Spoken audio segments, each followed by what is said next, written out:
talk on some human impacts of climate change, I inadvertently ruffled a few feathers. So hopefully this evening's topic will be a bit less contentious, though one never knows. Consider this history: Israel's bondage, the plagues of Egypt, crossing the Red Sea, the flight to the mountain of God, the sojourn in Midian, including receipt of the Mosaic law, and entering the promised land. As I'm sure you're aware, all of this is one single coherent narrative, and all of it is just dripping with theological principles in general and with messianic symbolism in particular. Some people tend to lose sight of this essential continuity because the Old Testament structure tends to fragment the narrative with several lengthy digressions. But I think we can all agree that the Bible makes a particularly big deal of God's leading the Israelites out of Egypt. After all, it's mentioned in 19 books of the Old Testament and 3 books in the New. The Exodus is referred to 79 times in the Bible, and a few other times if you include multiple implied references, repetitions, and restatements. Throughout the long history of the Israelites, there are constant reminders of what the Lord did for Israel in leading their escape from Egypt, accompanied by multiple extraordinary and undoubted miracles. Although many of these miracles may differ in nature from popular Christian perceptions. In order to understand, we first need to acquire some background knowledge. A, when did the Exodus occur? B, the geography. C, theological purposes, etc. When did these events take place? Broadly, there are 2 schools of thought: traditional fundamentalist and rational or modern consensus. The older date of 1440 BC is historically impossible and internally inconsistent with other scriptures, most notably the reference to the city of Pi-Ramesses, which didn't even exist in 1440 BC. This date requires a dubious, very literal interpretation of 1 Kings 6:1 and Judges 11:26. Multiples of 12, 40, and 100 are persistently used in early Hebrew writings. They are notional, not literal. So the 480 years mentioned in 1 Kings 6 is a notional 12 generations of a conventional 40 years per generation. By using a more realistic 25 years to a generation, this brings us to the more realistic Exodus date of around 1250 BC. And a comparable argument applies to the imprecise 300 years mentioned in Judges.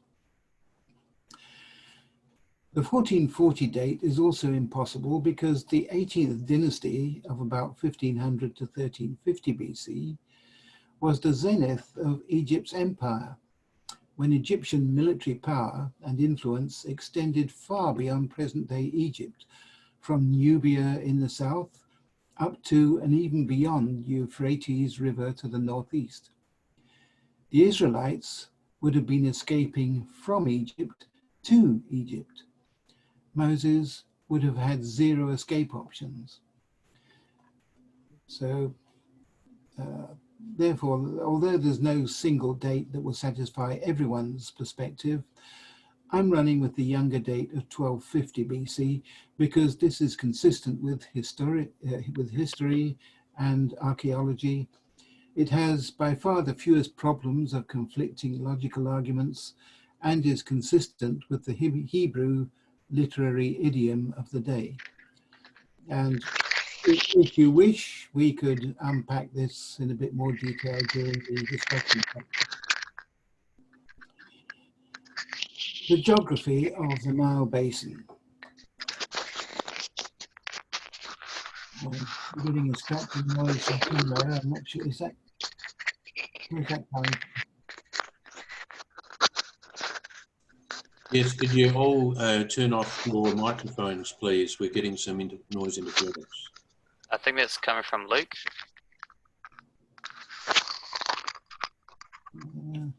Can someone mute Luke? Kevin, can you mute Luke?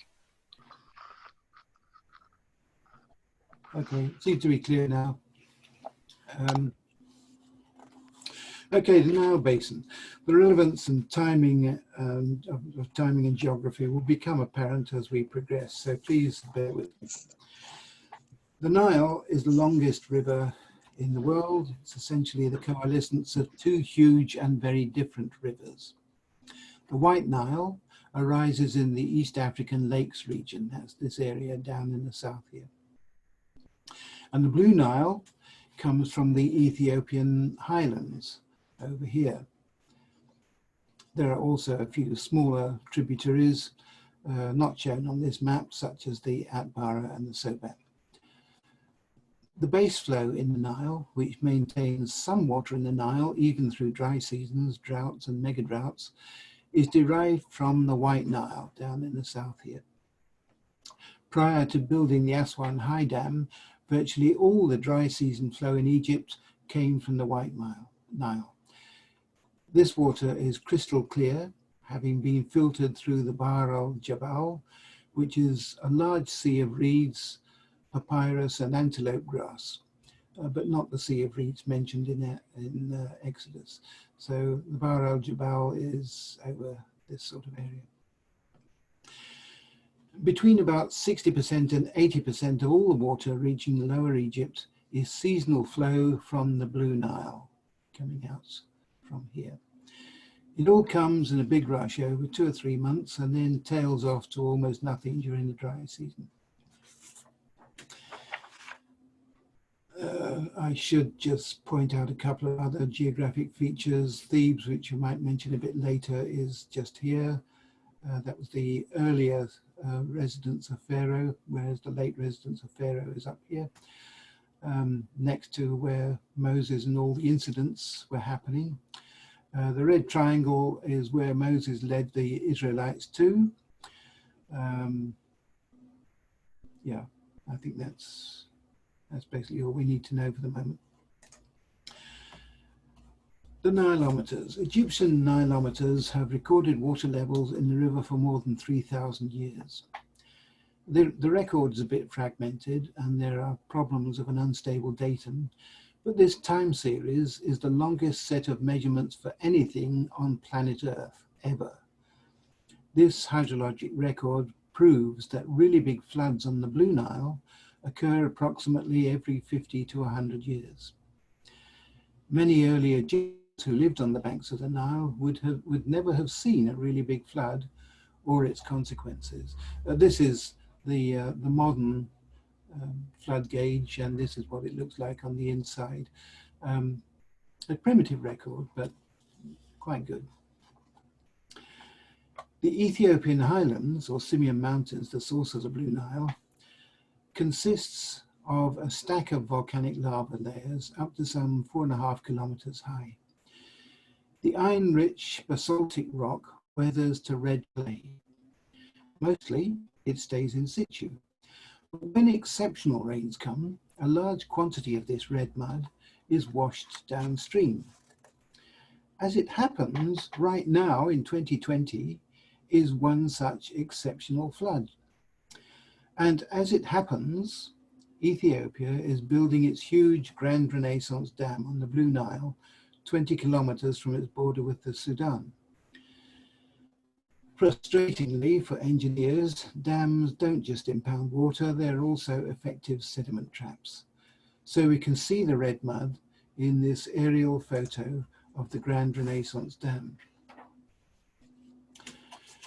You can see where this is going, can't you? In an exceptionally wet year, there is a rainy season flood wave on the Blue Nile, which carries a pulse of blood red clay as suspended sediment. Which brings us to the first plague. I'm sure you're familiar with the account, but let me remind you, it's in Exodus 7. Moses raised his staff in the presence of Pharaoh and his officials and struck the water of the Nile, and all the water was changed into blood. The fish in the Nile died, and the river smelled so bad that the Egyptians could not drink its water. Blood was everywhere in Egypt, but the Egyptian magicians did the same thing by their secret arts. And all the Egyptians dug along the Nile to get drinking water because they could not drink the water of the river. Carp and many other fish species thrive in muddy water. So if it was just muddy water, why would the fish die? Well, in hot countries during a drought, all manner of organic debris collects in and on open rock or soil surfaces. There's dried urine, animal and human excrement, rotting vegetation and other unmentionable waste products, all gets washed into the river. At the break of drought, upon the first flush of runoff, much, or maybe even all of this disgusting organic gunk gets dissolved and or suspended. This is especially concentrated in the leading edge of a flood wave. It has what environmentalists call a high BOD, or biological oxygen deficiency. All that organic material wants up all the dissolved oxygen in the water, and the fish die, they asphyxiate. I have worked as a hydrologist in several locations across the Near and Middle East, and it was part of my job to wade into the leading edge of a flood wave to take water samples for chemical and bacterial analyses. It is not a pleasant job. It stinks abominably. Even without any mud, it is deep brown in colour with all the organics. It's full of floating goat droppings and can be up to about 25% organic debris. You definitely wouldn't want to drink it. In order to get drinking water, the Egyptians would have to have dug new wells above flood level where the well water was filtered through the ground, thereby excluding the red clay and the worst of the organics, exactly as described. Note that the Egyptian magicians also turned water into blood by their supposed secret arts. It's not really such a big deal. If you or I wanted to turn the water blood red, we could simply have stirred some particularly red mud into the clear water to get the same. Biblical literalists might argue that the blood was real. It could not have been. Real blood would have coagulated and there would have been no flow in the Nile at all. In this first plague, was God doing the impossible? No. Was this a miracle? Certainly. This was answer to Moses' obedience and faith through a very rare event with mind-bogglingly precise timing. The plagues 2, 3, and 4. These plagues are almost expected natural consequences of the first plagues. First, the frogs. Some frog species, such as this one here, as in the second plague, lie dormant in mud for years. Only when overbank flooding wets up the mud do they emerge in plague proportions. And then, as Exodus 8:17 puts it, Aaron stretched out his hand with his staff and struck the dust of the earth, and there were gnats on man and beast. All the dust of earth became gnats in the land of Egypt. The usual translation of gnats comes from the Hebrew word hakinnam. In truth, we don't actually know what this word means. It could also be translated as fleas or lice. Consequently, we cannot usefully speculate upon what this third plague was about, other than that it was probably related to rotting fish and or rotting frogs. The fourth plague of flies could have been house flies, or more likely stable flies, probably a species called Stamoxis calcitrans. Stable flies are indeed troublesome because they bite and suck the blood of animals, including humans. Cattle, heavily infested with stable flies, become anemic and hence more vulnerable to other diseases, as in the following fifth plague. By the way, it is likely the precursor maggots opportunistically fed on the piles of dead frogs mentioned in Exodus 8:14. So, Plague 5, the Egyptian livestock, the death of it. From its description, the fifth plague sounds very suspiciously like rinderpest, which is a highly contagious viral disease in the same family as measles.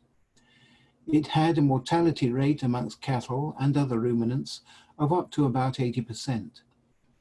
Significantly, it was mainly transmitted by direct contact with contaminated drinking water, or even by airborne proximity to infectious sources. The fifth plague wasn't unique. There are indications that rinderpest reached Egypt from Asia about 5,000 years ago, and has only recently been eradicated by the Food and Agricultural Organization of the United Nations. If indeed it has been eradicated, the jury is still out. Time will tell. Disastrous outbreaks also occurred in various parts of Africa in the 18th and 19th centuries, with consequent famines following on.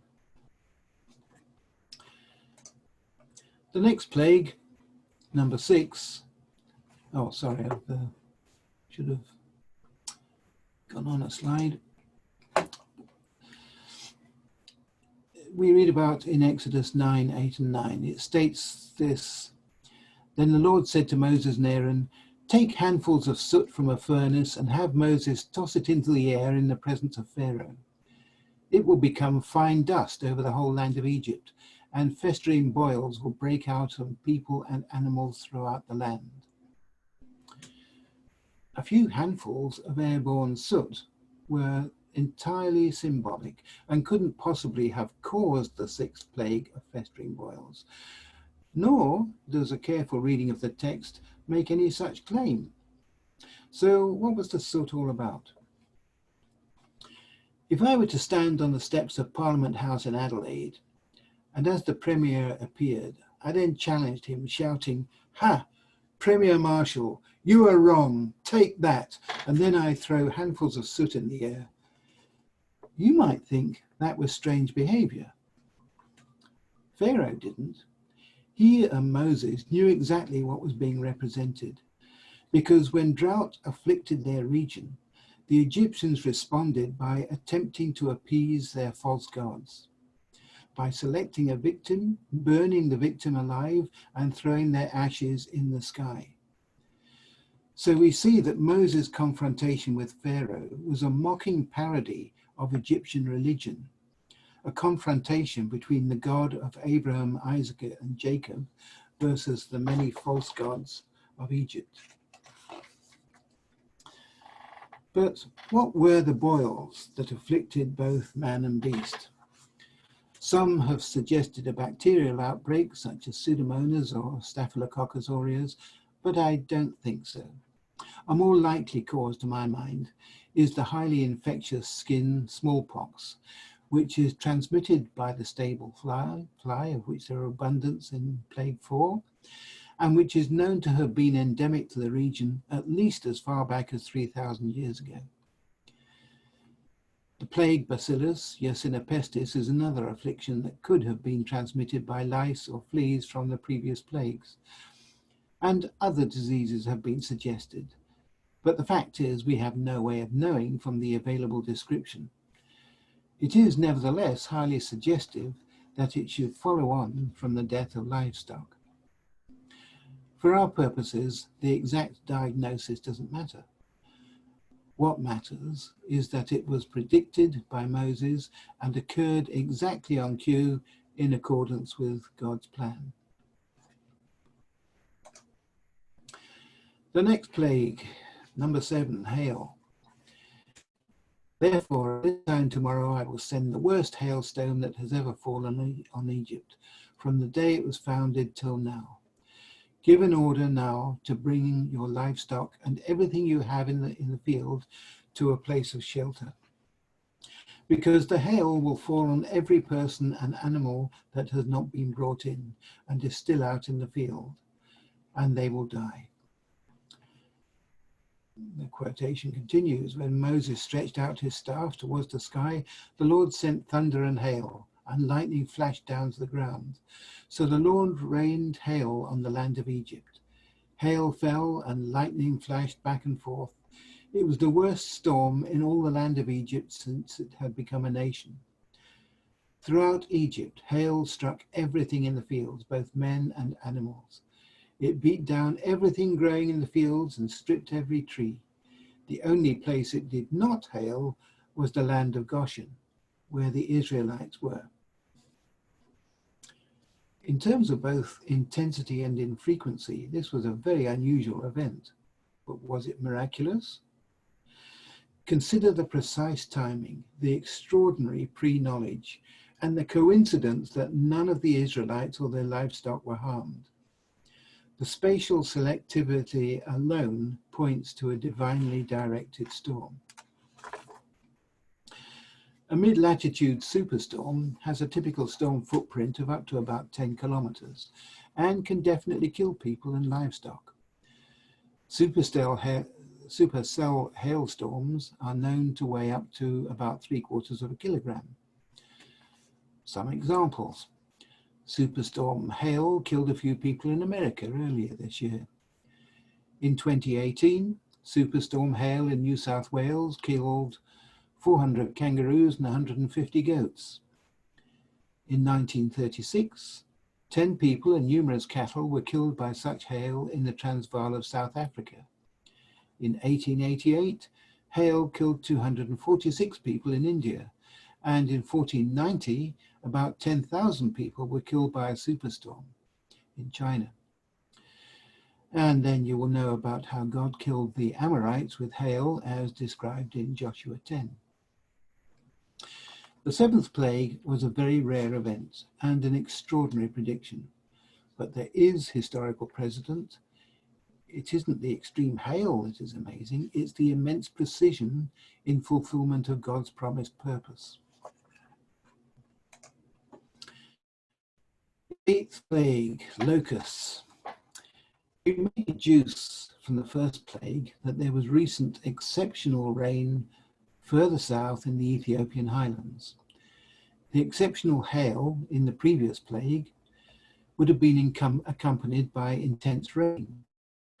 Further, we may infer that there was exceptional rain not far from the land of Goshen, because shortly after these events, Moses was evidently surprised and taken aback when he encountered an ephemeral lake described as the Sea of Reeds, which, as we have seen previously, was mistranslated as the Red Sea.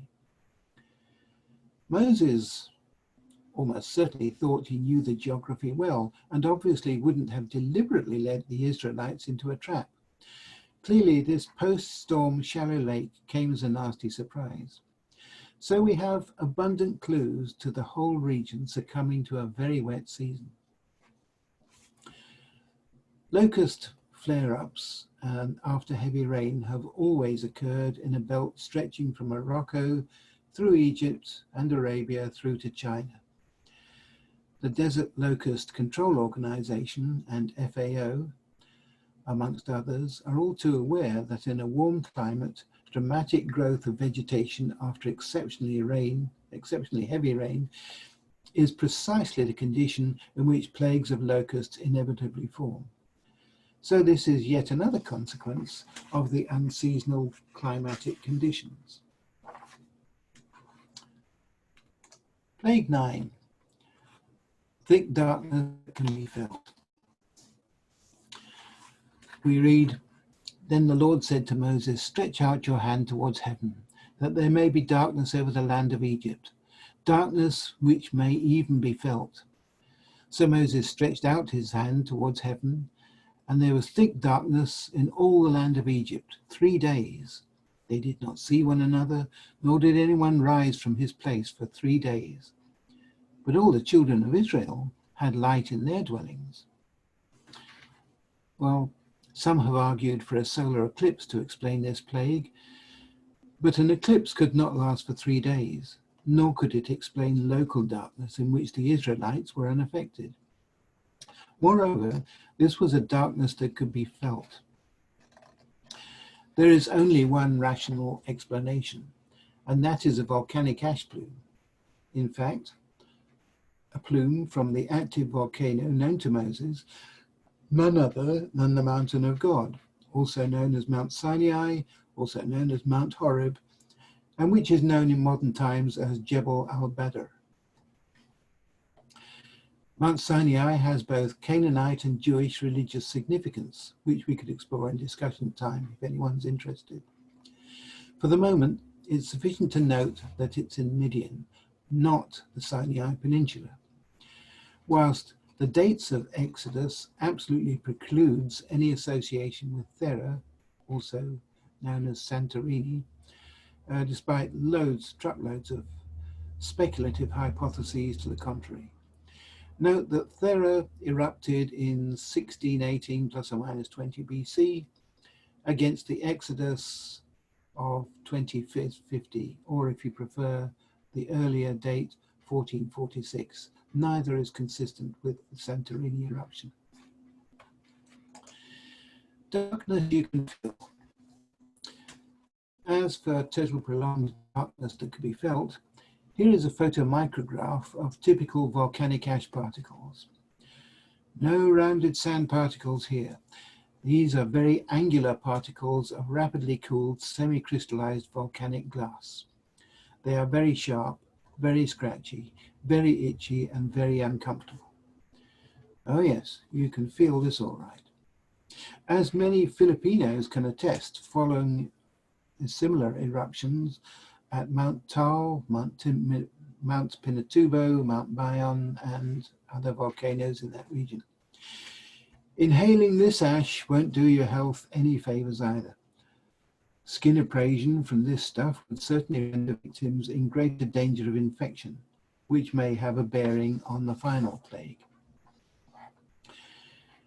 Within the context,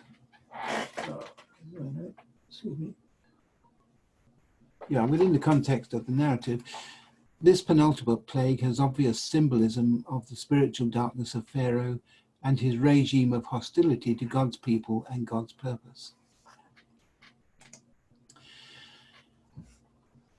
In the death of the firstborn, the final plague, we read in Exodus 11:4-7, so Moses said, "This is what the Lord says, about midnight I will go throughout Egypt. Every firstborn son in Egypt will die, from the firstborn son of Pharaoh, who sits on the throne, to the firstborn son of the female slave, who is at her handmill, and all the firstborn of the cattle as well. There will be loud wailing throughout Egypt, worse than there has ever been or ever will be again. But amongst the Israelites, not a dog will bark at any person or animal. Then you will know that the Lord makes a distinction between Egypt and Israel." The Passover killed the firstborn of each Egyptian family, whilst leaving the firstborn of every Jewish family unharmed. At first glance, this extreme selectivity seems inexplicable except by non-rational divine intervention. Truly, there was a miracle here, notably in answer to the prayers of deliverance, in the exercise of faith, and in the fantastically exact timing of improbable events. However, we don't necessarily have to regard death of the firstborn as an impossible event. Consider circumstances amongst the Egyptians.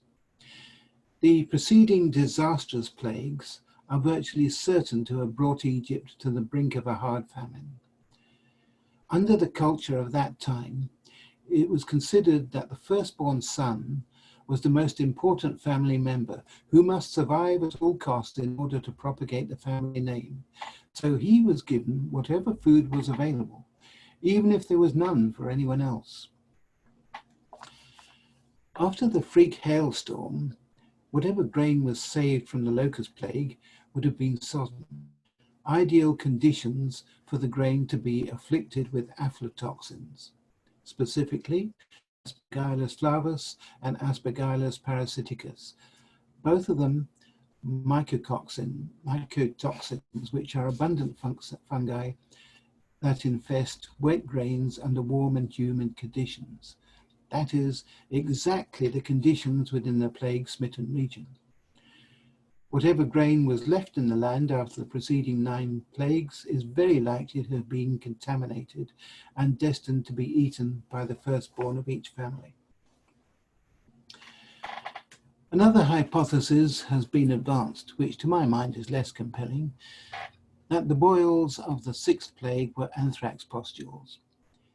If this had been the case, then terrible mortality amongst Egypt's firstborn might well have been expected to follow, since even with modern antibiotics, anthrax is about 80% fatal.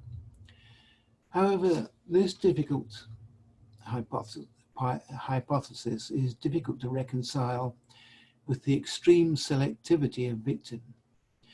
Then there's the question of the firstborn of the cattle. So one might argue that this is truly explicable in 100% rational terms. Some have raised skepticism over whether victims were truly that selective. How would the authors of Exodus know about this detail? At the time of this plague, there were no Israelites hanging around to conduct a social survey of Egyptian mortality. They were all preoccupied with their Passover feast and with their subsequent nighttime escape in great haste. Whether this plague truly affected all or most Egyptian families is of little consequence, and recognizing how some of the plagues came about does not in the least detract from their validity in demonstrating God's guiding hand in bringing about the escape of his chosen people from bondage in a foreign land to freedom, with all the Christological symbolism that this entails. The Passover is obviously messianic in terms of its foreshadowing of Christ, and this is where the focus of attention should lie. Certainly not with impossible stunts of the kind that Christ himself expressly avoided in Matthew 4, 1-11. But that's far from all there is to the plagues of Egypt. There's another thread of significance, albeit of secondary significance, and this second thread runs through the entire narrative. Note the emphatic warning of Exodus 12:12. And against all the gods of Egypt I will execute judgment. I am the Lord. And as we all know, our true God is a jealous God who doesn't take kindly to impostors. Exodus 12:12 is not just a threat against the Egyptians. All 10 plagues were also a derisive put down of Egypt's false and impotent gods. Consider the linkage between all 10 plagues and their relation to Egypt's pantheon of gods.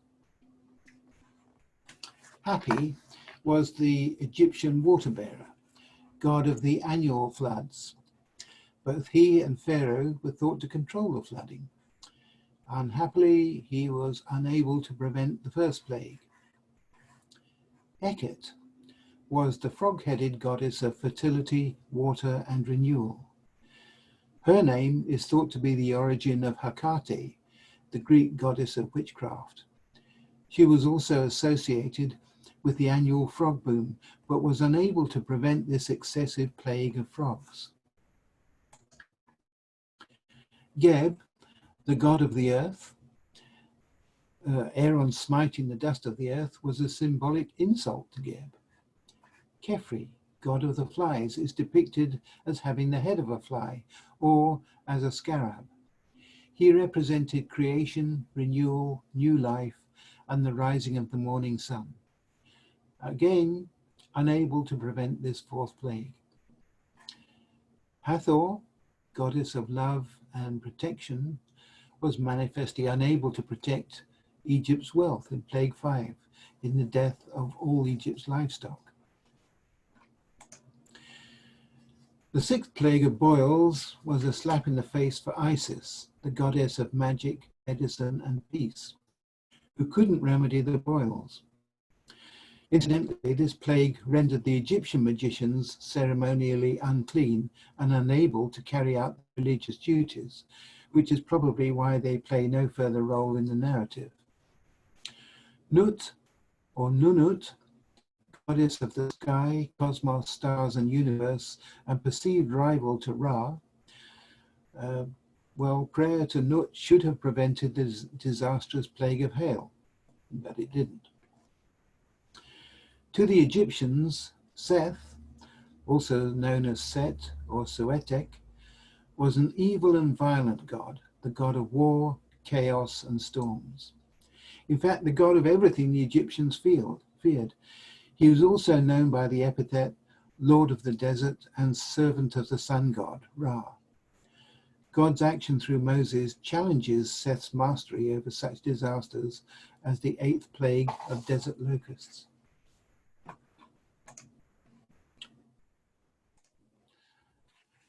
Ra, the most important of the Egyptian pantheon, and the god of light, for whom the 9th plague, 3 days of total darkness over the Egyptians, was an obvious and very emphatic insult. The 10th plague, the death of the firstborn in every Egyptian family, concerned Pharaoh himself, who was traditionally regarded as the human embodiment of Ra and the ultimate power in Egypt.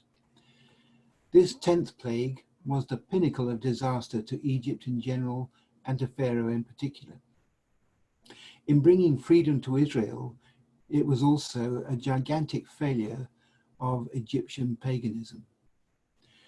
Altogether, these plagues form one of the Bible's many chiasms, in which the pantheon of false gods, bringing death and disaster, is contrasted with the Passover, which is symbolic of Christ's death and resurrection, bringing life. Permit me, if you will, to backtrack a little to take a closer look at Ra. From earlier times, Egypt had worshipped their sun god Ra, also known as Re or Amun-Ra. Their evolving theology was complex, but Amun-Ra, the sun god, was always either an important god or the supreme god. Indeed, at one point in Egypt's history, Amun-Ra was their only god, although Egypt later moved away from monotheism. Similarly, the Philistines and some other tribes, like the Hittites, the Midianites, the Canaanites, the Mesopotamians, etc., worshipped their moon god. The first city that the Israelites conquered going into the Promised Land was Jericho, one of the 2 moon god cities of the Philistine religion. Now consider this text from the creation stories, Genesis 1:16 to 18. And God made the 2 great lights, the greater light to rule the day and the lesser light to rule the night, and the stars. And God set them in the expanse of the heavens to give light on the earth, to rule over the day and over the night, and to separate the light from the darkness. And God saw that it was good.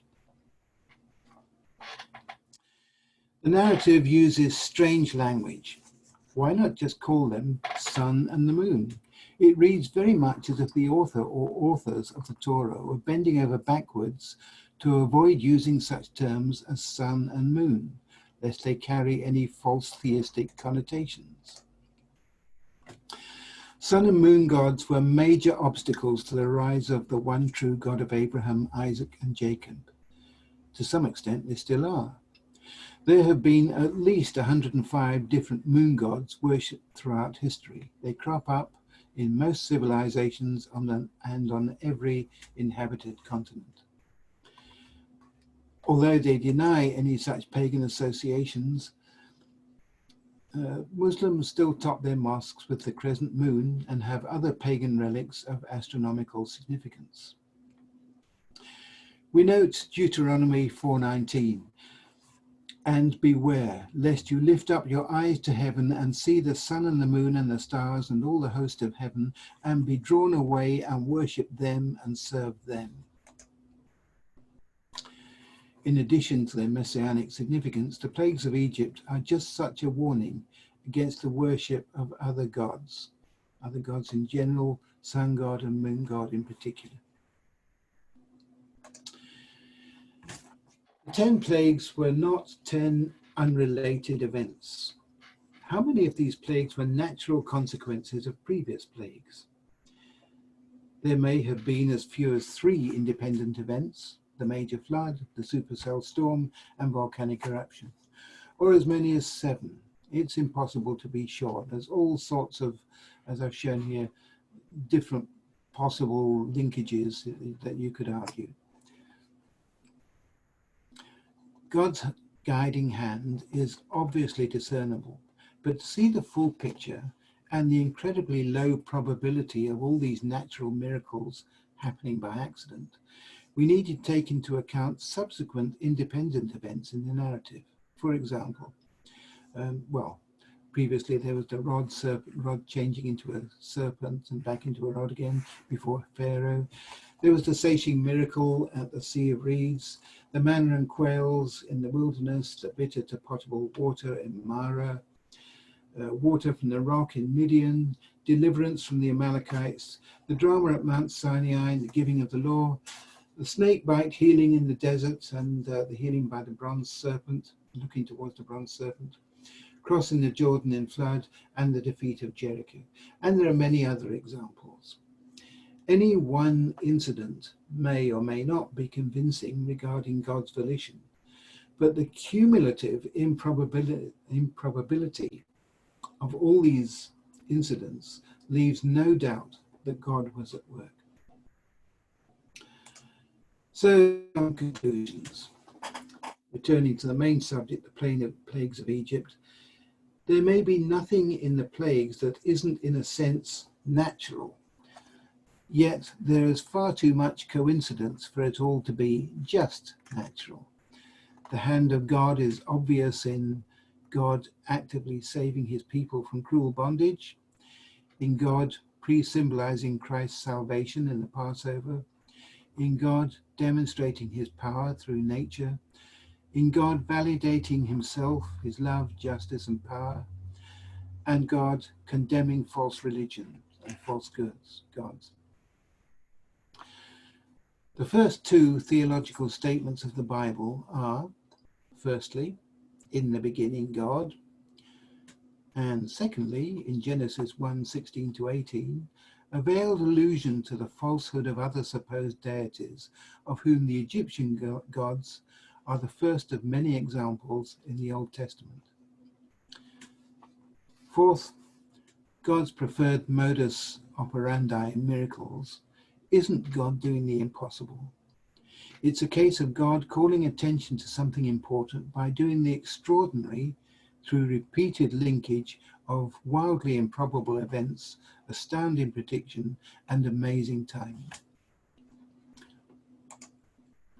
So, it is now discussion time, gentlemen.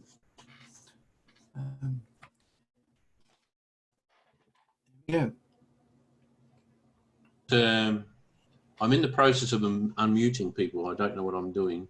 So ask all to unmute. Yes. So feel free to unmute yourselves. Okay, look, perhaps I can jump in immediately. And can you hear me? Yes, we can. Okay, good. I'd like to say that your Gordon's presentation I found very compelling and far less controversial than your previous one, Gordon. Okay. I've looked into all this myself many times over the years, and I think there's a lot to be said for what you might call the naturalistic explanation of these things, because I think God, nature, what we call nature, is all God's. He's in control of nature. He directs nature. So the fact that these plagues may have come about through an incredible flood event and a very unusual flood event, through plagues that would naturally occur in relation to that flood of the frogs and the lice and things like this, and maybe also this darkness event. I don't see that at all improbable, you know, because God's in control of all these things, and he uses it, and it has had a very different impact on Egypt as it had on his then slave people, Israel. That's very significant. Mm-hmm. So I found it very good, Gordon, and I don't have very much argument with anything that you presented tonight. That's high praise indeed, isn't it? I'm surprised. I had expected some people to maybe say that, well, by trying to rationalize some of these miracles, it's detracting from the narrative. I don't think it is detracting at all. I think it makes it all much more believable, to my mind. We have a sensible, rational God who normally does things extraordinarily, but not through the impossible. Yes. Gordon, could you drop out a share screen for the time being? Oh, sorry. Yeah. Does anyone first want to ask why I've got baboons up here? Why do you have the what is it? Why do you have them? These are gelada baboons, and they're in their natural habitat in the Simeon Mountains. What you're looking at here is the edge of a cliff of these, and all these hills, all these mountains are made of that iron-rich basalt which weathers to red clay. And these baboons live in the very uppermost headwaters of the Blue Nile. So this is where the origin of the first plague comes from. I'd like to know why most of them have their backs to us. I have actually trekked there, and they're gorgeous animals. They're a little bit nervous, but yeah, they're wonderful to look at. I have also heard about baboons, perhaps not that particular variety, but monkeys that were native to Egypt, at least back at the time of the Exodus, that in reference to the ancient Egyptian religions and that these baboons used to hold their hands up to the sun. When the sun rose, it would be a very cold night. No kidding, this is true. I've read this. And they would hold their hands up like that, you know, above their heads to get the sun's rays on their hands to warm themselves up. And this became important to the Egyptians and was the reason why they too lifted their hands up in worship of their gods. And so were they charismatic? Yeah, apparently.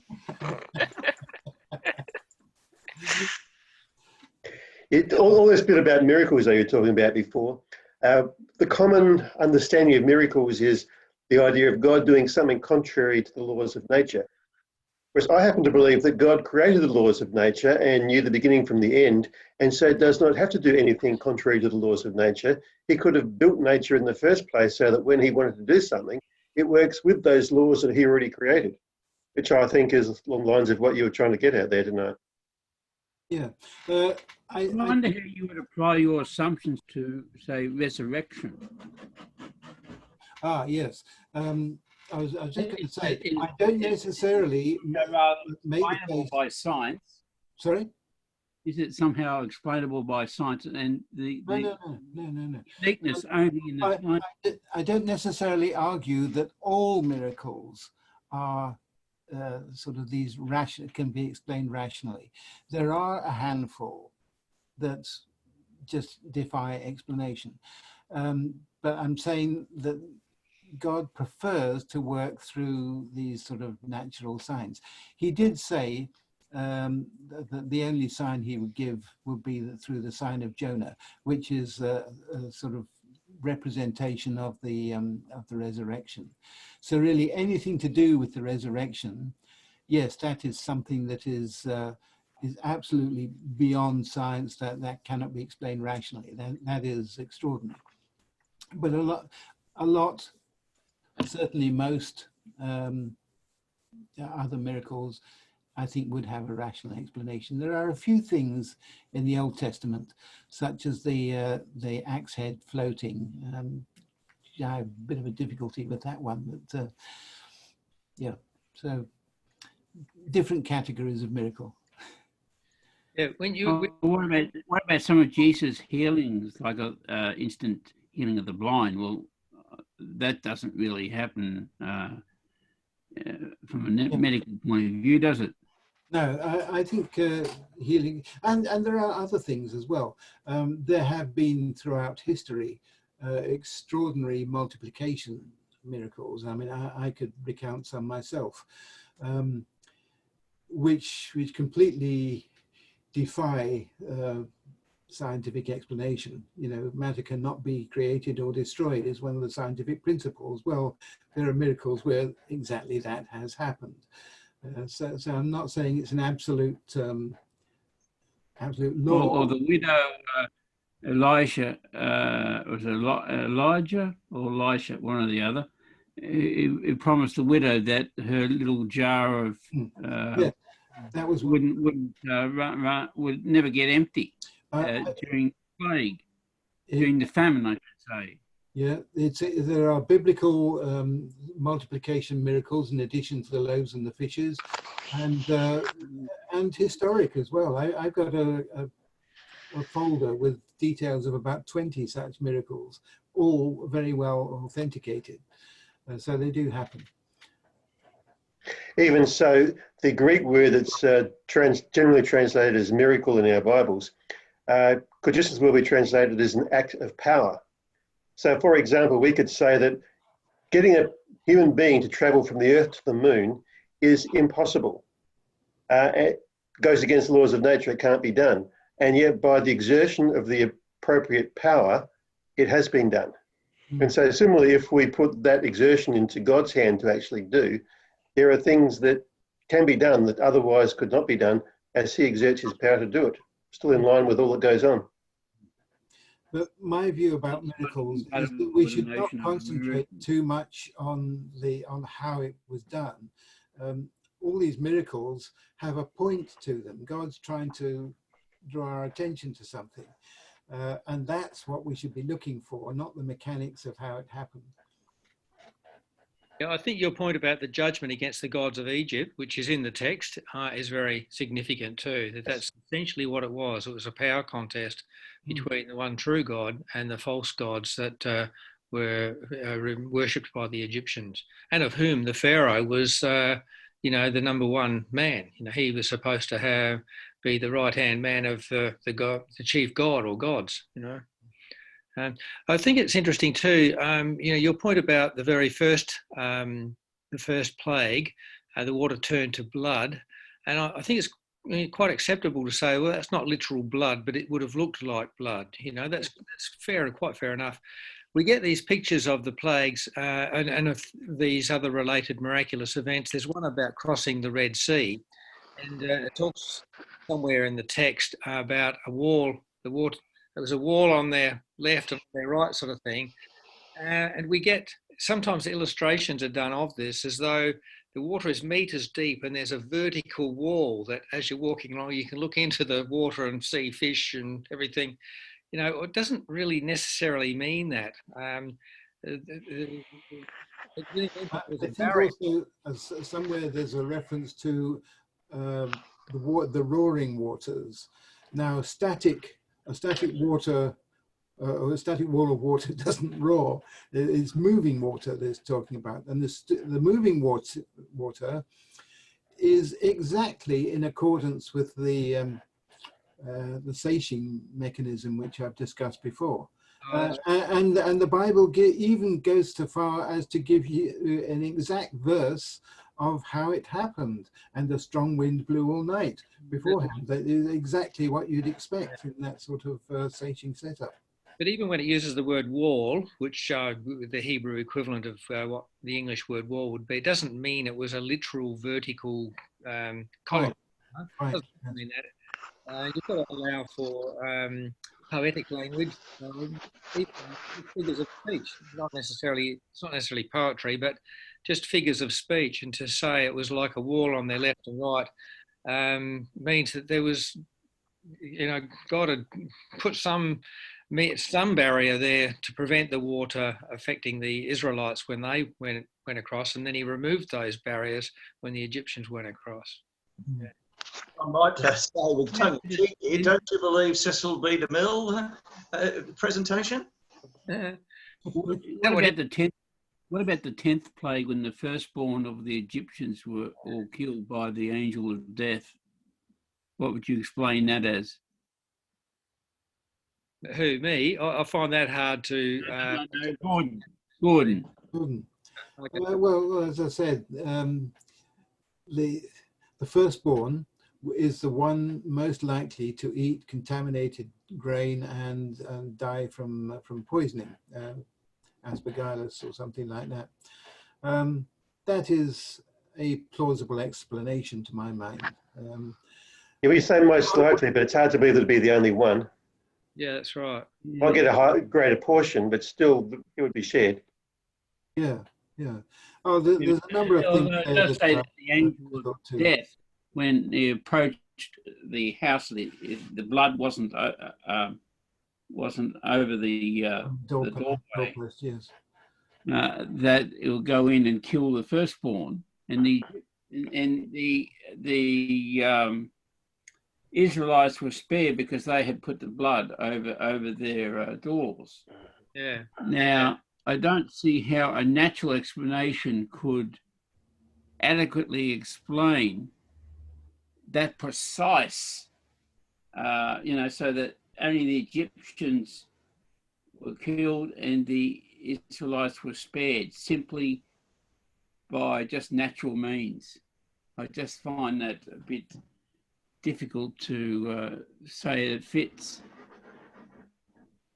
Well, doesn't it say too that the Israelites also made bread, but that it was unleavened?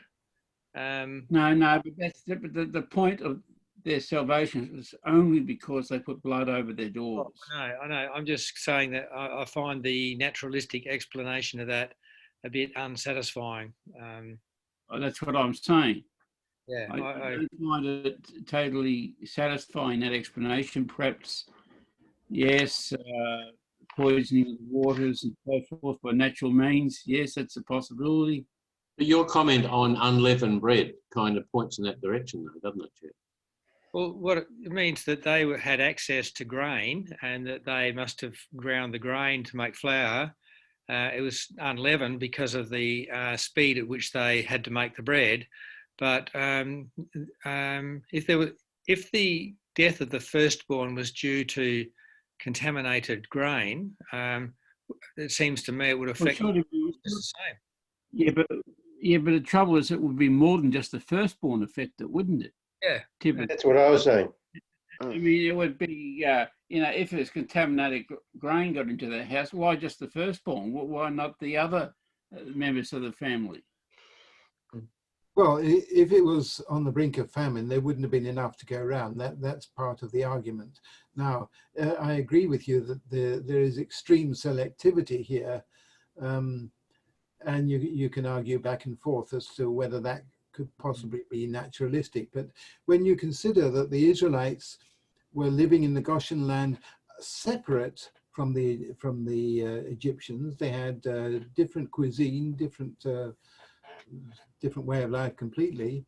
It doesn't seem completely impossible that some sort of diet-related malady could have affected the Egyptians. Although I find that the implication of the text is that if anyone in the Israelite family didn't put the blood over their door, they would be just as subject to God's wrath as the Egyptians were, who had no blood over their doors. Plus, we talk about the brink of famine, that would not really apply to the richer families, including pharaohs, because they would have plenty. Yeah, at the expense of everyone. I just think there's a danger in being overly dependent on science to explain these sorts of miraculous events. There are loose ends that we can't write down. Yes. Maybe they have a factor. I'm not saying they don't, but maybe on the other hand, it's not all. God isn't dependent. His relationship and his exercise of power isn't dependent on scientific understandings. far exceed our sense of the normal laws of nature. That's all I'm saying. I'm not saying natural events don't have a part. Of course, God can use natural events to achieve his purposes. Absolutely, he can and does. But I think we've got to be careful about being overly dependent on science to explain things. Yeah, but I think that what Gordon's saying is that there are a lot of natural events that seem to correlate with what happened. So it kind of points to an additional argument for the historicity of the event. Hey, Gordon, I wonder if you can, I've got a question for you, and that was about the plague of darkness. You were saying you think it's related to volcanic explosion of the mountain that you nominated before as being Mount Sinai and not Santorini. Could you just explain that a little further, please, and why you don't think it's Santorini? Because I've heard that as a possible explanation. Okay, can I go back into my slides because I've got something to address on that. Yeah. I can remember how to do it.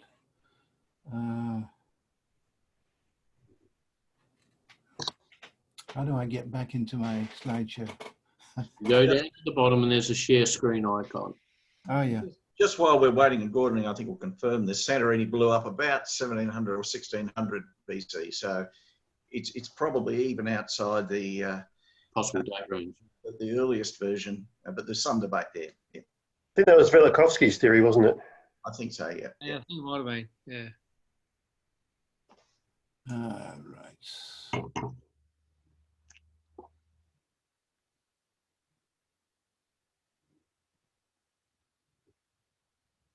Oh yeah, where was the pillar of fire?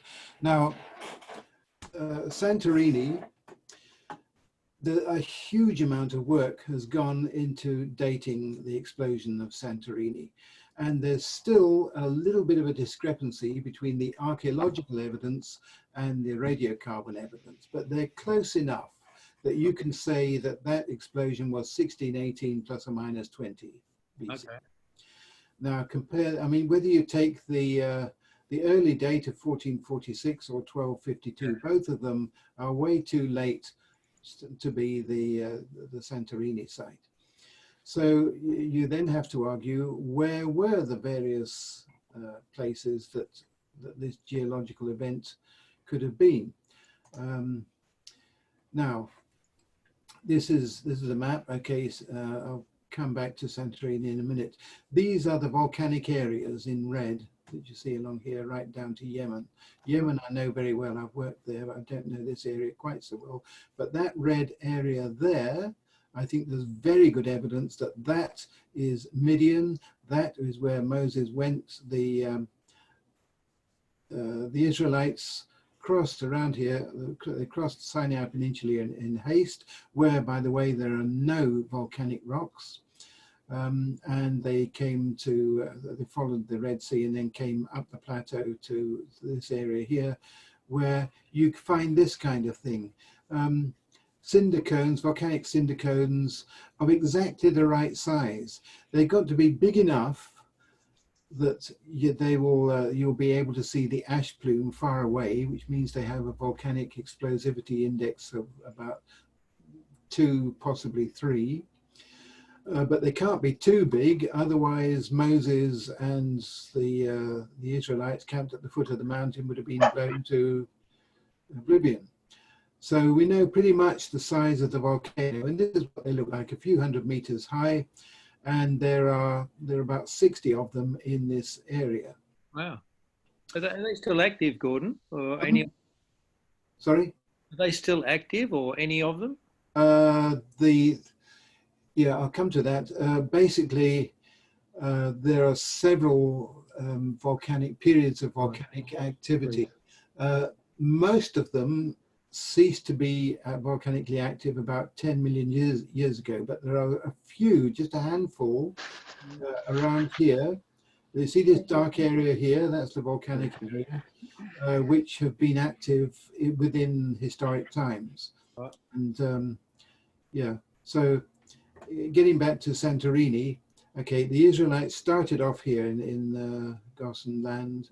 The coast mine for Santorini. If they started out, by the time they got to about here, they would have been within sight of an ash plume, and you know, the pillar of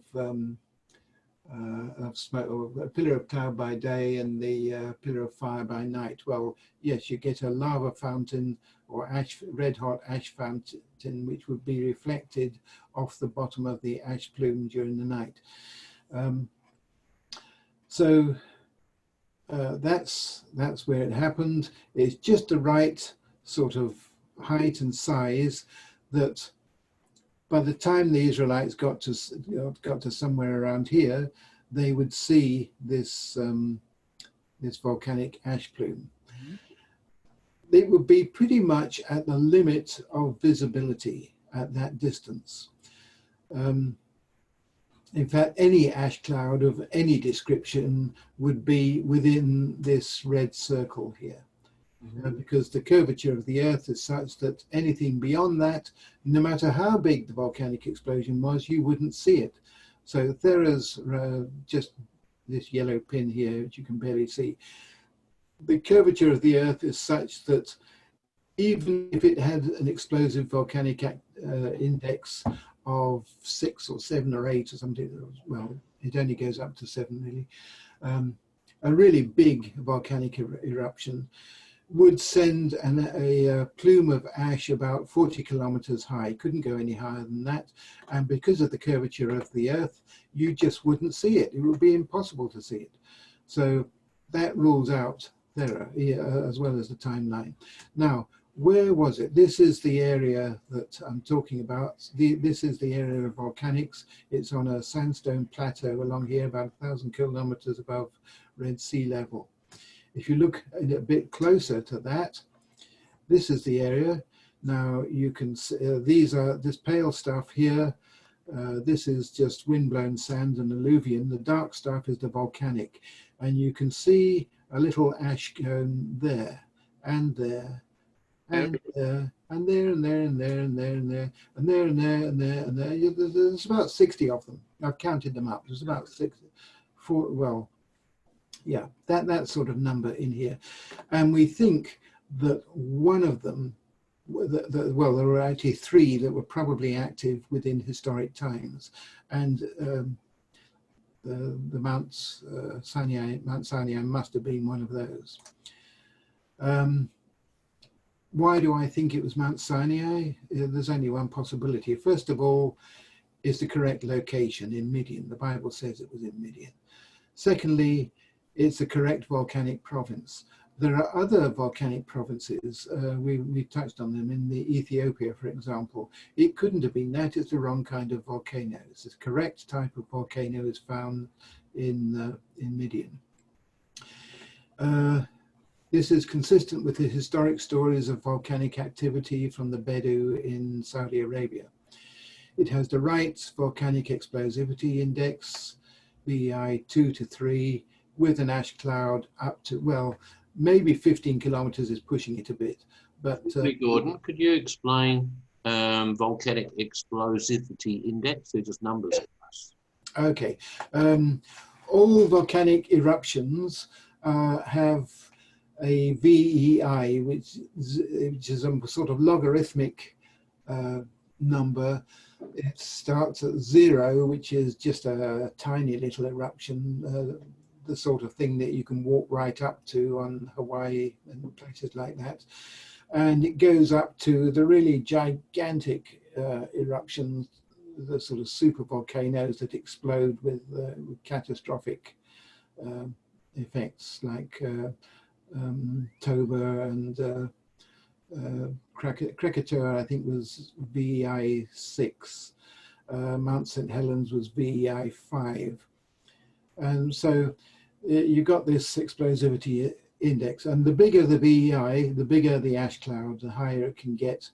A VEI 3 could certainly get to the top of the troposphere, probably not into the stratosphere. A VEI 5 or 6 certainly could get up into the stratosphere. I think Pinatubo back in 1990 was about 5. You might be correct me, Gordon, but that was the last really big one that we know of. Yeah, yeah, that would be about right. Around about 5, upper 5 or lower 6, something like that. Yeah. And you are suggesting that this explains the thick darkness over the entire land of Egypt? Yes, because you would have, now what happens is you've got this ash cloud.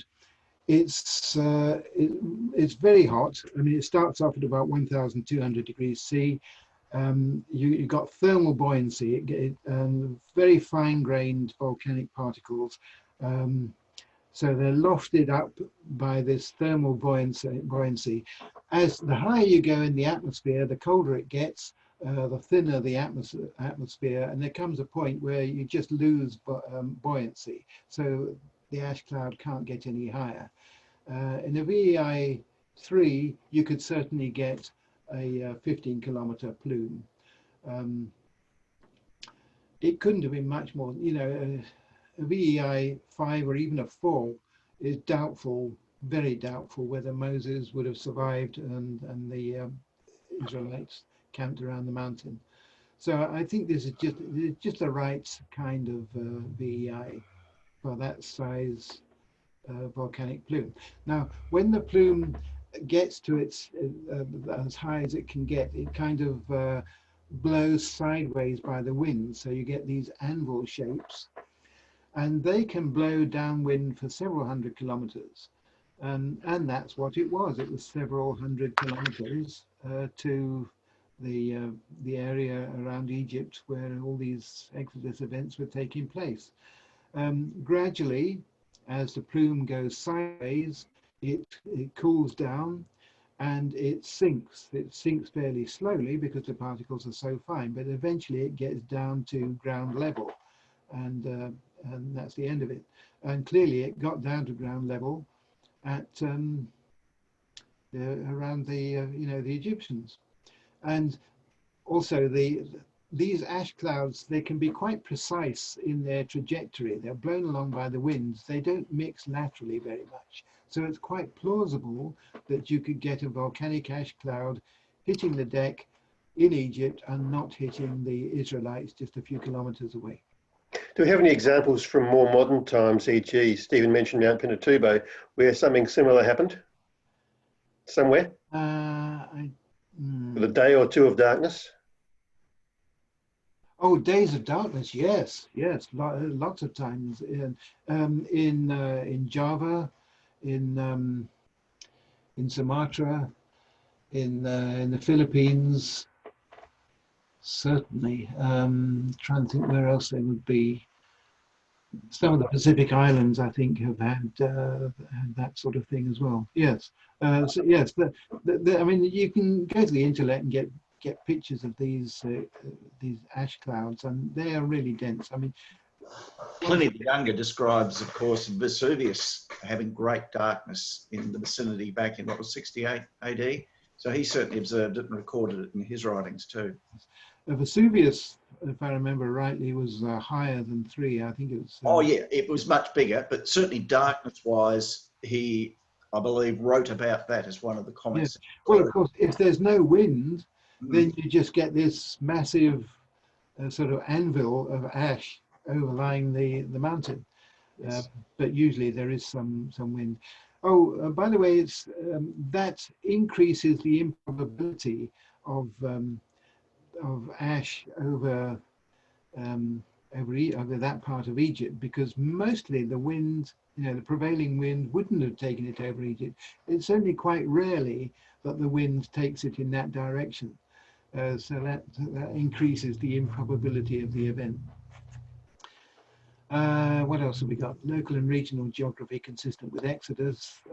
Yes, it describes it as being a mountain on a plateau. It also makes sense because it's the only plausible grazing for Israel's flocks, and we actually read that Israel, you know, the wives, children, and flocks as well, along with all their plunder. And indeed, of course, Moses had already taken his flocks there when he first went to Mount Sinai. Exactly. Moses knew this area really well.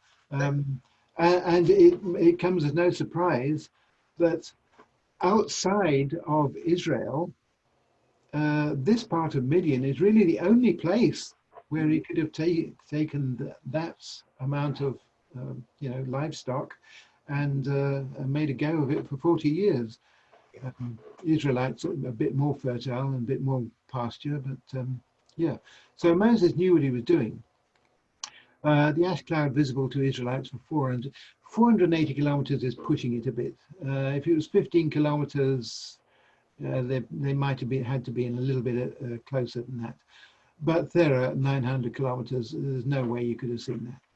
How does this explain the ash cloud coming down between the camps of Israel and Egypt before the Israelites crossed the Red Sea, and then over the tent of meeting on a regular basis with Moses? Oh, well, the tent of meeting, that was quite close to the to Mount Sinai, wasn't it? So it would be quite normal for an ash cloud. I mean, this kind of volcano, it's you get a plume of ash kind of on a weekly basis, maybe every few days, that sort of thing. So you get these pulses of ash every few days. And if they were camped close to it, they would get these clouds close to it. That's not surprising. The surprising thing is that you get this high plume of ash descending on Egypt, several hundred kilometers away. Hey, Gordon, you've taken me by surprise on this one. I've heard the explanation about volcanic eruption and the dust cloud resulting from that as being the explanation for the plague of darkness. But I hadn't been expecting you to suggest that it was also the pillar of cloud and the pillar of fire. That's the explanation for that. So, interesting. It all fits together perfectly. Actually, read. There's a book. What was it called? Yeah, this one. It's the Miracles of Exodus. By a guy called Humphreys, and he goes into some of the geological details of this. And if you read that and then go back to Exodus and read it, how it all matches up just perfectly is just stunning, really. What's it called? Miracles of Exodus by Humphreys. Humphreys, yeah. It's not a bad read. I actually was thinking along these lines before I had read this, but he got into print first. So, Gordon, where did you get most of your information from? Was it from your work experience, or mostly from work experience? Yes. Plus, well, I've been a Christian and a geologist for about half a century, so these things I get to think about them from time to time. Particularly, I was working in Yemen for a year, and Yemen has exactly this kind of volcano. And I reread the Exodus account when I was in Yemen, actually looking at some of these volcanoes, and I thought, oh, this is exactly right. This is exactly what happened. And you can go there. You can't go to Saudi Arabia to look at these because they're a bit touchy about that. But you can see geologically the same thing just down the coast in Yemen. Hey, Gordon, could I just raise a related issue? I've always been very interested in Mount Sinai, what we know today as Mount Sinai in this Sinai Peninsula. And I had been hoping to get there, which I haven't yet. But obviously that's been a traditional site for the Christian church for a very long time. You've got St. Catherine's Monastery at the base there, which I think goes back to about 300 AD, if not earlier. And that's where one of the great manuscripts was discovered too, one of our very important New Testament. Codex Sinaiticus, I think. Codex Sinaiticus, yeah, that's right. That was found at St. Catherine's Monastery, I think. And it's very, very old. So St. Catherine's has been there for a very long time. So that reflects that Christian tradition has had that as Mount Sinai from I don't know, 200 AD, let's say, something like that, 200, 300 AD. But the Jews would also be very interested in the location of the Mount Sinai.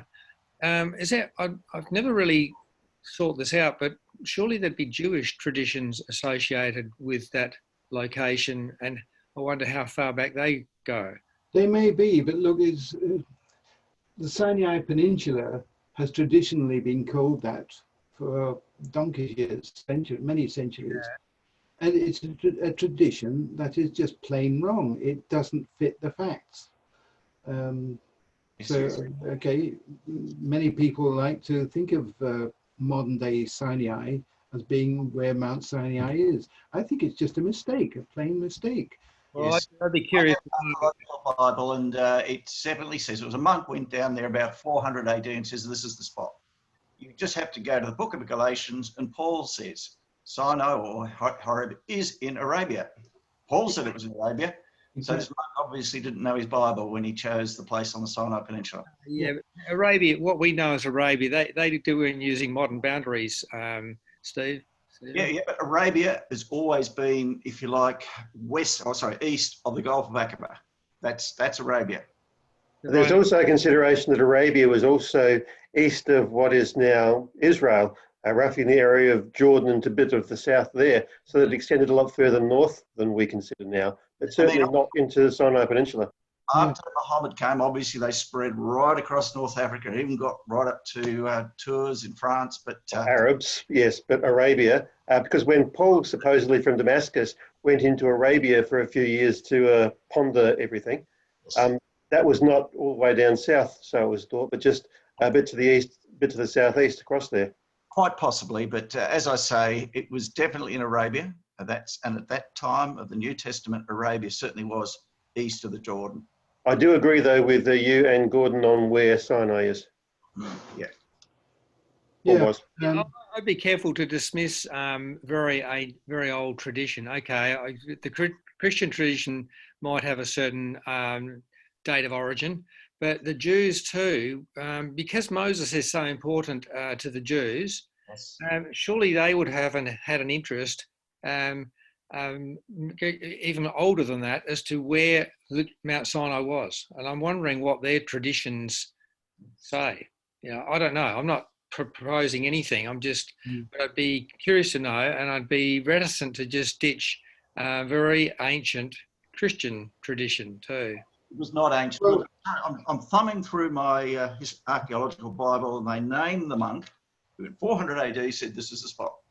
It had no tradition before that. And Paul... Why was St. Catherine's monastery built there? Galatians, Paul says it's in Arabia. Yeah. Why was St. Catherine's monastery built where it is then? Well, it's not just the fact that it's in Arabia. I mean, you saw that slide with about 16 reasons why it had to be in that part of Midian. So I'm not discounting all tradition just because I don't like tradition. I'm discounting that tradition because it doesn't fit 16 good reasons for putting Mount Sinai other than the Sinai Peninsula. Yes, and look, I'll challenge you, Jeff, if I may. You've probably been to Nazareth. There are 2 locations for where Mary had the vision from the angel Gabriel. The Orthodox one is a little bit up the slope, and then you've got the Catholic version down the hill. So look, we Christians can't really claim, and then you go to the Garden Tomb. Is it the Garden Tomb or is it the Church of the Holy Sepulchre? We Christians can't agree on much of this stuff. Yeah, I understand that, yeah. And also you go down to Bethlehem and where the shepherds were, once again, there's 2 different that's Catholic and it's Orthodox. Catholic and Orthodox have got very different traditions. I understand that. Right, so the shepherds were either Catholic or Orthodox, were they? I'm sure they were Baptists. I'm not Baptist, by the way. I'm Catholic in the proper sense of Catholic. And I'm also Orthodox.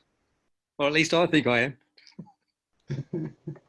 I had some students recommend that they wanted me to join the Catholic Men's Club. So I submitted my application, so I can now say I'm a true Roman Catholic. But I'm not sure that they accepted me. I haven't heard anything since. We won't tell them anything, Kevin. We'll keep it. I've got the answer here for you, Jeff. The identity of the traditional site, Catherine, was first made in the 4th century AD in the pilgrimage journal of a man named Egeria. Now, this is, I guess, from my archaeological Bible. I guess they got it right, but the guy called Egeria in the 4th century AD said this is the spot. Okay, Okay, did we give that any credence, though?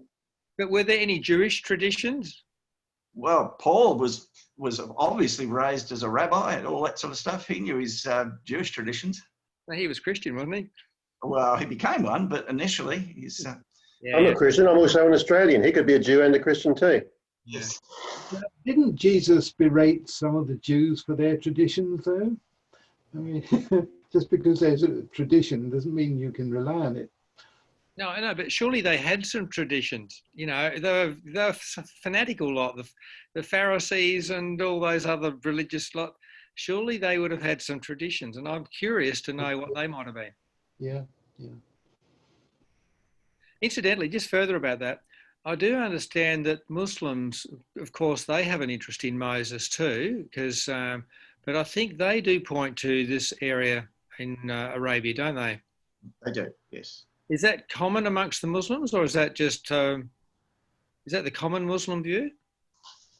I believe there is a mountain called Jebel Musa, whether it coincides with what Gordon showed us, I'm not sure, but Jebel Musa somewhere around. Jebel Musa is in what is now the Sinai Peninsula. Oh, is it? Okay.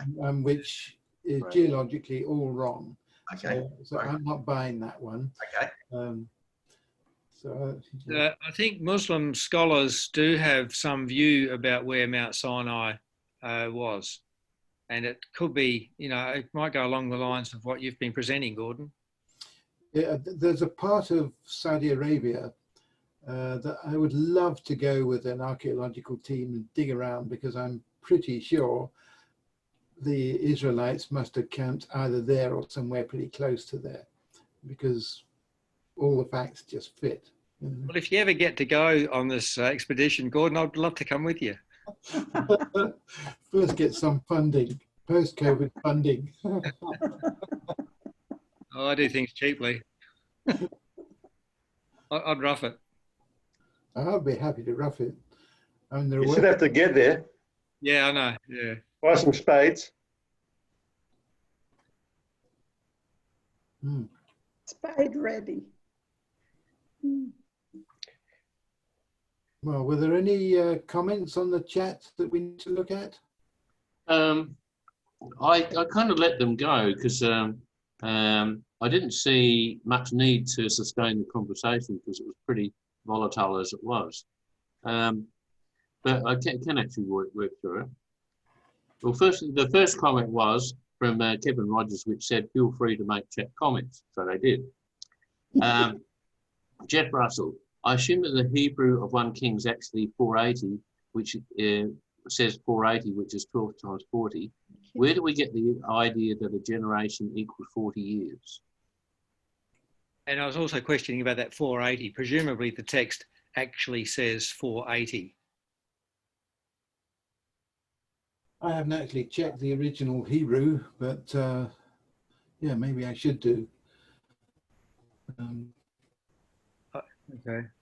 I'm not sure where we get the 40 from, but I have heard it in a number of contexts over the years. Yeah. Yeah, likewise, I've heard it a few times that the in Israel they used to take 40 years as a typical generation, which is strange because it obviously isn't 40. The average generation is about 25. Well, it's interesting the contrast between the genealogies in Matthew and Luke, because one has kind of 40 lines and the other has around about 25. So it looks as though one kind of matched a generation of 40 years and the other one matched a generation of 25 years. That might be completely irrelevant. Anyway, Brian to everyone. It is important to remember that the dating of ancient times relative to Egypt depend very greatly on the Egyptian king list, which was created roughly 100 to 200 years BC, and for which we have no extant copies, merely some quotes in writings of Christian authors a few hundred years later. And that king list ignores the fact that there were often concurrent kings of Upper and Lower Egypt, among other problems. Brian, would you like to speak to that? Well, I think that sort of speaks for itself. I put quite a bit in there, but it does mean that the datings for the various pharaohs and for the timings there could be a long way out from what you were quoting there, if it's all based on that Egyptian king list. I think the Egyptology has done a pretty good job of actually getting the timeline. I mean, it's still not a perfect timeline of the pharaohs, but and there are a few dates which are a bit rubbery, but by and large, I think they've got the dates reasonably well pinned down. Yeah, I had a slide of that. I don't know whether you noticed it towards the end, but yeah, there's a list there that's I would take as reasonably good. Yeah, plus or minus a few years, reasonably good. Yeah, We don't expect to assume that the experts are complete idiots. Isn't that the definition of an expert? I'm not an expert in the issue. All right, Rod Enderby. Gordon, you seem to assume that miracles are not necessarily unique events. In the case of the 10 plagues of Egypt, the miracles is in the sense of timing, not in the nature of the events themselves. If applied your reasoning to the resurrection, would you still say that there is nothing unique?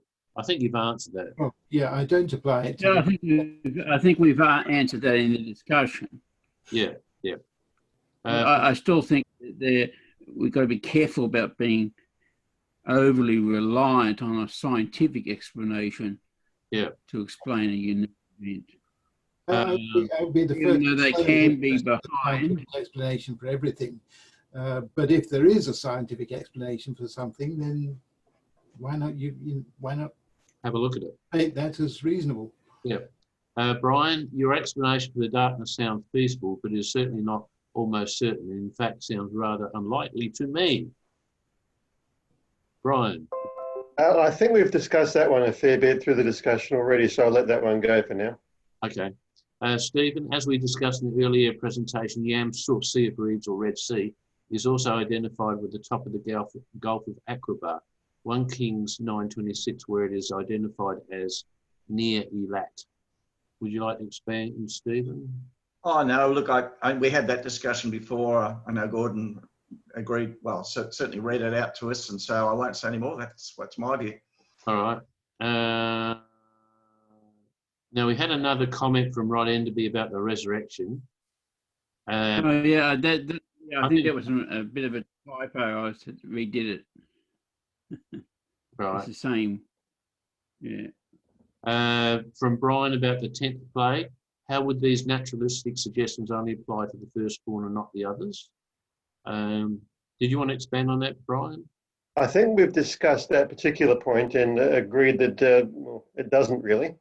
But the next one is still a new one. Next point. Sorry? The next point that you're about to read out is a new one, though. From you? Yep. Am I about to read it out, am I? I put it with that one about the...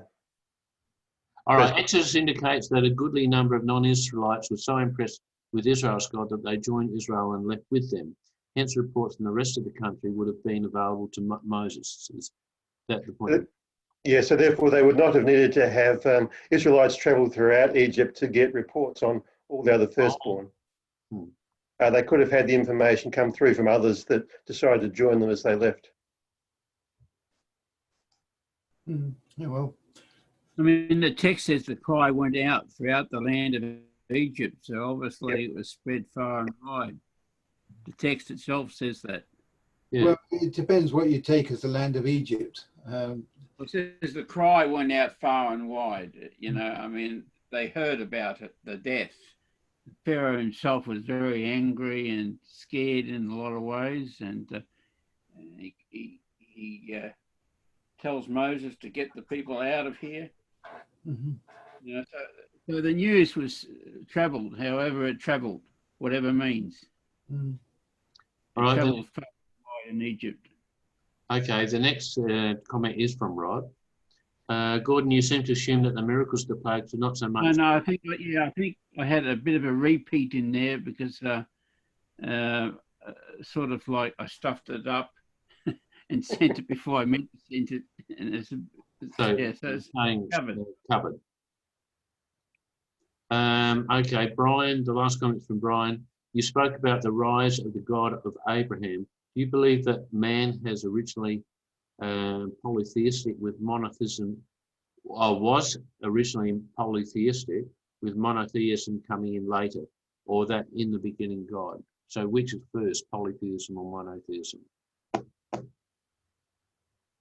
I don't quite understand the question, because it depends which group of people you're talking about. Oh, humanity, the ones living on Earth. Oh, well, some of them were monotheistic, some weren't. Actually, there's we have. Well, how did it start? Because if you believe Genesis started with a very small number of people. Well, if you take it absolutely literally, yes. The science would say otherwise. Yeah, I think there's been many people around in the times of the earliest Hebrew writings. So polytheism came first, monotheism came later. Well, who can say? A lot of people do. As far as the patriarchs were concerned, it was all monotheistic. Now, there is an argument that in Semitic peoples in general, there was a tendency towards monotheism, whereas in Egypt, it was polytheistic. And there was, I'm just trying to think of the name of it. Oh yeah, the Hyksos. Can I just read this for a paragraph or so? The Hyksos were an Asiatic people who captured and ruled Egypt from around 1667 to 1546 BC. They were sometimes called the Shepherd Kings because of their assumed origins amongst the nomadic peoples of the Fertile Crescent, but that association is by no means certain. They were generally Semitic people like the Israelites, a term that simply referred to shared cultural and linguistic roots. Since this time period of the Hyksos roughly corresponds to the era of the patriarchs, it seems logical to conclude that the migration of the Israelites to Egypt and the rise of Joseph to power corresponded to the Hyksos' control of Egypt. Semitic rulers would be more favorable to allowing a Semitic foreigner to be second in command of Egypt and to allow large migrations of other Semitic people into the land. The new king, who did not know Joseph in Exodus 1:8, would be a description of the expulsion of the Hyksos from Egypt, which led the return of control to Egyptian and the enslavement of the Israelites as retaliation for foreign rule. Now, the interesting thing is that when the Hyksos actually invaded Egypt, they being a Semitic people, they brought monotheistic ideas into Egypt at about the time that Egypt quit its polytheistic views. So where do we get the monotheism connected to the Hyksos? Sorry? Where do we get monotheism connected to the Hyksos? I've heard other things related to them, but never that one before. Oh, well, I'm just reading what I read. How they became monotheistic, I don't know. But it fits in nicely with the fact that in Egypt for a while, Amun-Ra was the one monotheistic god who would have been promoted by the Hyksos while they were there. But then when the Hyksos were kicked out, they were back to the polytheistic pharaohs that we read about in the narrative. So, yeah, Egypt seems to have been kicking around one way and another between polytheistic and then monotheistic and then polytheistic, whereas the Israelites and maybe the Hyksos were much more monotheistic in their outlook. That seems to me a lot more reading into it rather than reading out of it. Well, I've heard about the Hyksos before and the things you read out there. I've also heard that that is most likely not valid and that the timing is way out and it's not connected. Well, Well, some people say it is. Now, I'm not saying this is sure. I'm not even saying that I agree with it, but it's a plausible explanation, is all I'm saying, to my way of thinking, from what I know about it, and I'm not an Egyptologist.